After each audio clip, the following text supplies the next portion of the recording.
absolutely by God. Muslim jurists regarded jihad as the means to establish God's political supremacy, which was necessary to the supreme authority of God's word.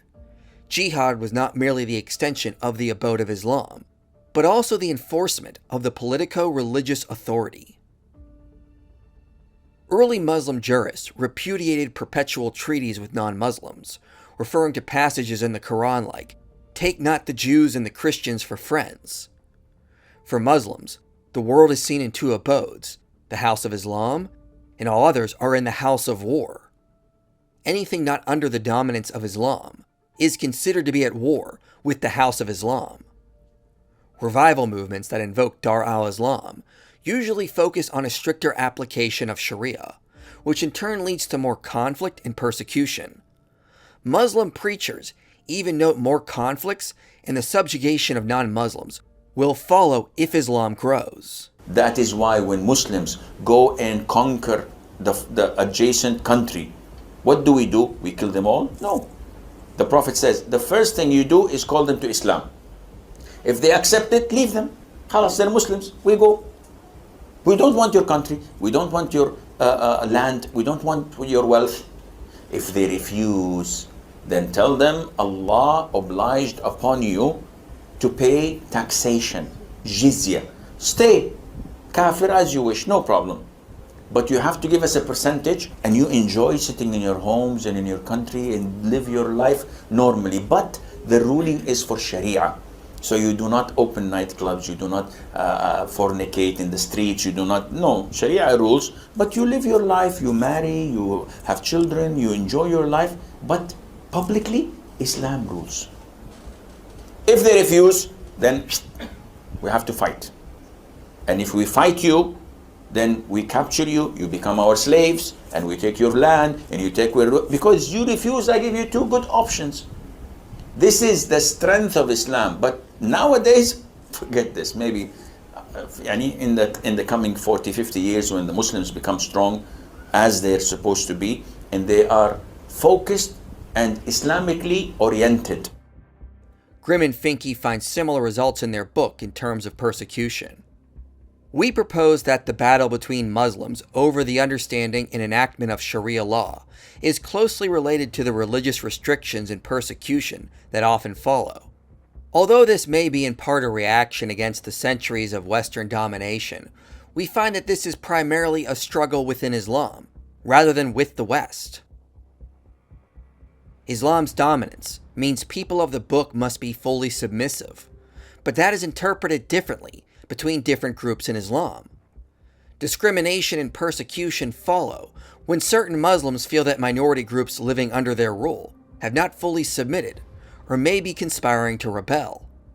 The command to make Jews and Christians submit, that we are the worst of creatures and cannot even be friends with Muslims, can lead to a sense of superiority among many Muslims, and that the people of the book must be dominated, and that can manifest in horrible ways.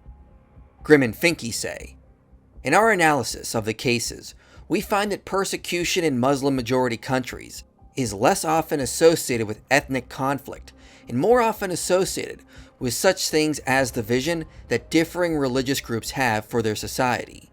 The most lethal religion-related armed conflict in recent decades occurred during the Sudanese Civil War, which resulted in more than 6 million people being killed or displaced between 1989 and 2005. Religion played a central role in splitting the country into warring sides, primarily pitting government forces from the Muslim-majority North against an array of opposition forces from the South, which is largely Christian. The main dividing line was not ethnicity, but religion itself, as the North sought to make the country an Islamic republic, with Sharia as the law of the land. Adding to this terrifying reality, Joshua Wright found in his work that Muslims score higher in religious fundamentalism than Christians do. But fundamentalism leads to racial prejudice, hostility toward value-violating outgroups, and support for violence against outgroups. He said, the evidence that Muslims tend to have more fundamental beliefs than other religious groups suggests that Muslims may be more susceptible to what Petchin Slade termed the terrorist meme, an ideal expressing selective interpretations of the Quran that is spread throughout the Islamic world. In this way, fundamentalist beliefs may act as a facilitator for religious terrorism. Similarly, describes how the jihadi message successfully motivates Muslims because it is a natural extension of the dominant narrative in the Islamic world and is minimally counterintuitive for most Muslims. Higher levels of fundamentalism may enhance the acceptance of the jihadi message. Brown and Choi note that several texts of the major schools of Sunni Islam support violence in multiple ways. The largest school is Hanafi. Its founder's original works are unavailable, but his disciple wrote extensively and has an entire chapter devoted to executing apostates of Islam. Brown and Choi note the word for martyr often appears in several authoritative texts of the Hanafi school, as well as in the Hanbali school and to a lesser extent the other two major schools. Although the word martyr appears nowhere in the translated texts of the Siyar, the word does appear extensively in the Sahihain, the Sahih Bukhari, and the Sahih Muslim, Bukhari, offering a scriptural basis for radical Muslims' incentives to martyrdom. Also notes that the Sahih Bukhari offers the greatest support for the practice. These foundational and authoritative texts offer religious incentives to carry out violent attacks on apostates and non-Muslims. Of course, many Muslims claim terrorist attacks are not proper Islamic behavior. But the problem is there is no set agreement on how to properly interpret Islamic law. So these violent views arise naturally from Islamic thought, regardless of the fact that other Muslims disagree. Historian Raphael Israeli says, "There is no doubt that for Muslims, whose pursuit of jihad is an active and preponderant aspect of their lives, particularly so among the Palestinians, the question of reward and paradise constitutes a crucial portion of their worldview and plays a major role in their battle motivation." Another way Islam leads to conflict and violence is through a subject you might not expect, polygamy, or more specifically, polygyny. This is the practice of one man marrying multiple women, which Islam sanctions. Research has pointed out that this practice is extremely harmful to women and their offspring. But research has also found that polygyny is harmful to society, leads to more conflicts, violence, authoritarianism, and political instability. The reason as to why is not complicated. Humans have naturally produced a roughly even number of men and women, which means it makes sense to break off into pairs. But if the wealthiest men in any given society marry multiple women, there are fewer women for the other men. Let's say you have a small Muslim society of 100 men and 100 women. The top 10 men each marry 4 wives, which means they've just taken 40% of all the available women. Let's say the next 60 wealthiest men each decide to only marry 1 woman each. That would naturally leave 30 men, the bottom 30%, without wives. The truth is, for every man who has a second wife, he takes a wife from another man. Young unmarried men with no future or prospect of a family are the most likely to turn to violence and crime. Research has demonstrated that young unmarried men are the most likely category to resort to violence and even murder. In India, it was found that districts with higher ratios of unmarried men to women have higher rates of homicide. As Rose McDermott and Jonathan Cowden say, polygyny is concentrated everywhere in the wealthier families and leads to an accumulation of unmarried men in poorer classes. Polygyny therefore has the unfortunate consequences of generating a class of people, young unmarried men, who are statistically inclined to violence. Alan Miller and Satoshi Kanazawa state, "Across all societies, polygyny makes men more violent, increasing crimes such as murder and rape, even after controlling for such obvious factors as economic development, economic inequality, population density, the level of democracy, and political factors in the region." Research has continually found a significant correlation between polygyny and increased warfare, especially civil wars. Men tend to fight over women, especially when there are not enough to go around. And when several young, poor men are left without wives, they are more likely to join gangs or terrorist organizations to achieve power and status that they currently lack. This in turn leads to nations that allow polygyny to resort to more authoritarian measures to counteract terrorist groups and to preserve the power and status of the elites in society. McDermott and Cowden found startling results in their study. Examining over 170 countries around the world, we find that polygynous structures increase violence towards women and children, decrease civil rights and political liberties in the state more broadly, and increase the allocation of resources and society towards weapon procurement as well. Polygyny exerts economic, physical, and political consequences for societies in which such practices remain prevalent. Laura Betzig conducted an empirical study of roughly 186 societies. She found a tight correlation between polygyny and despotism. Another study found polygyny increases civil wars, but not interstate wars. Polygyny explains a greater proportion of the variance in civil war experience than democracy does in interstate war experience.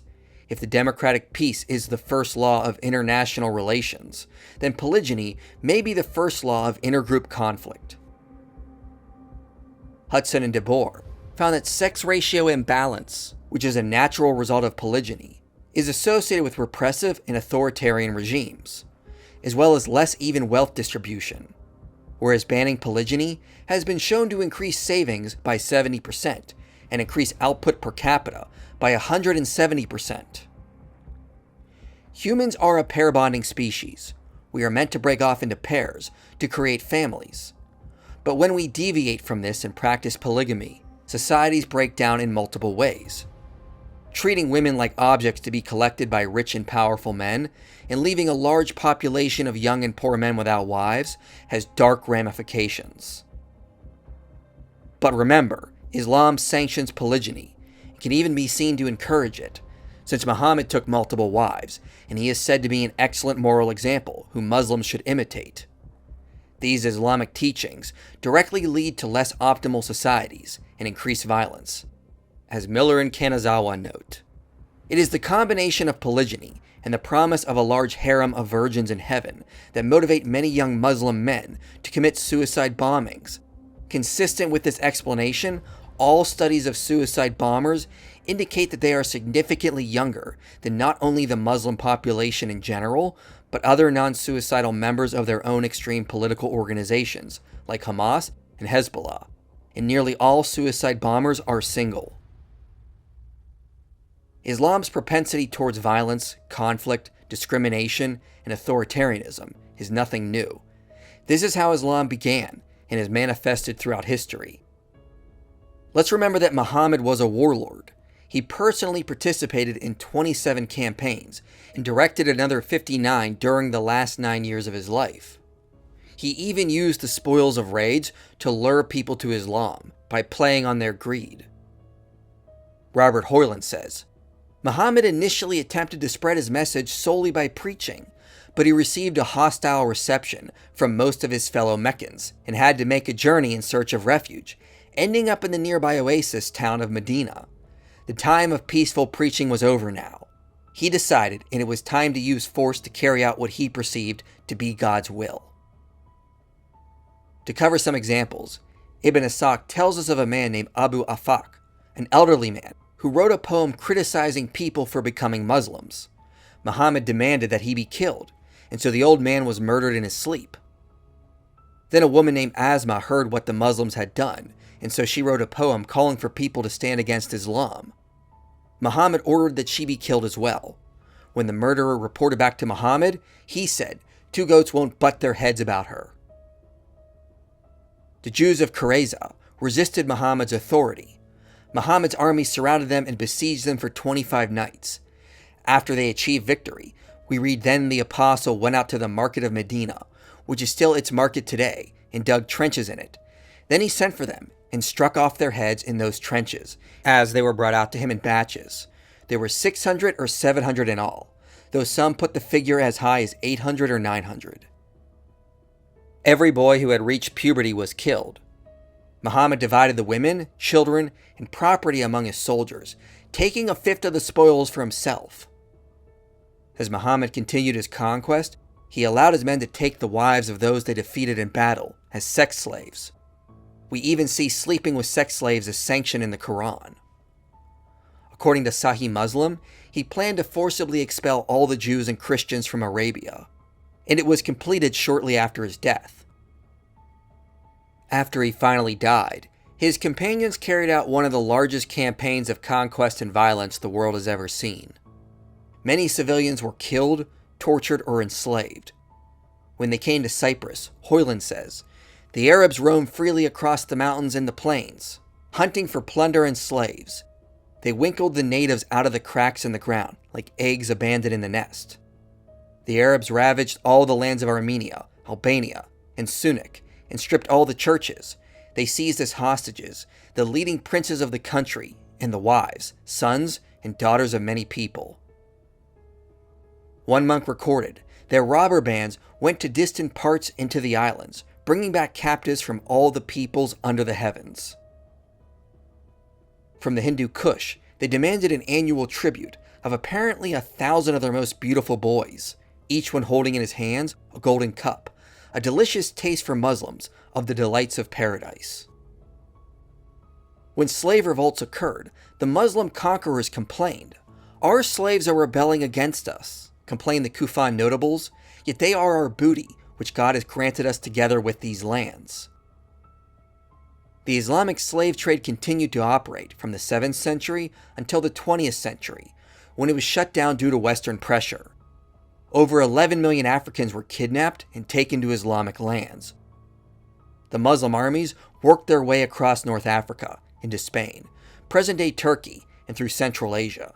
They attacked places like Sicily, Rome, France, and Greece, leaving thousands dead, taking many back as slaves, and ransacking and destroying hundreds of churches. Tom Holland says, "These captives were not only to be found in the streets, they were in the conqueror's bedrooms too. The right to sleep with such slaves as God has assigned to you as war booty was one that Muslims could enjoy on the say-so of the Prophet himself. Plenty of them had capitalized upon it with relish. The slave markets were so glutted with female flesh that wealthy Arabs debated the various merits of the merchandise as though evaluating the pedigree of bloodstock."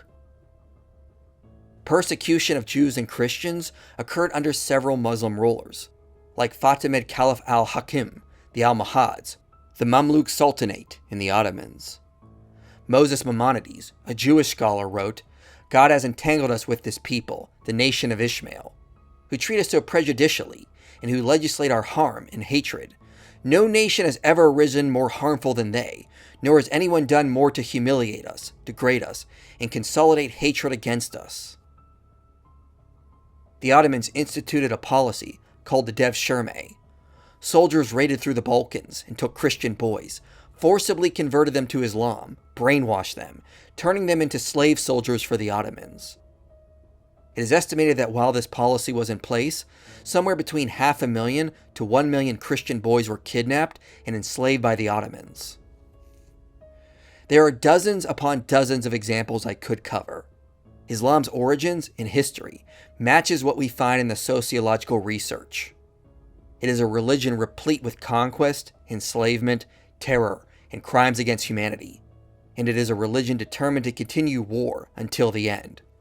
One hadith has Muhammad stating, "The hour will not be established until you fight with the Jews, and a stone behind them which a Jew will be hiding will say, 'O Muslim, there is a Jew hiding behind me, so kill him.'"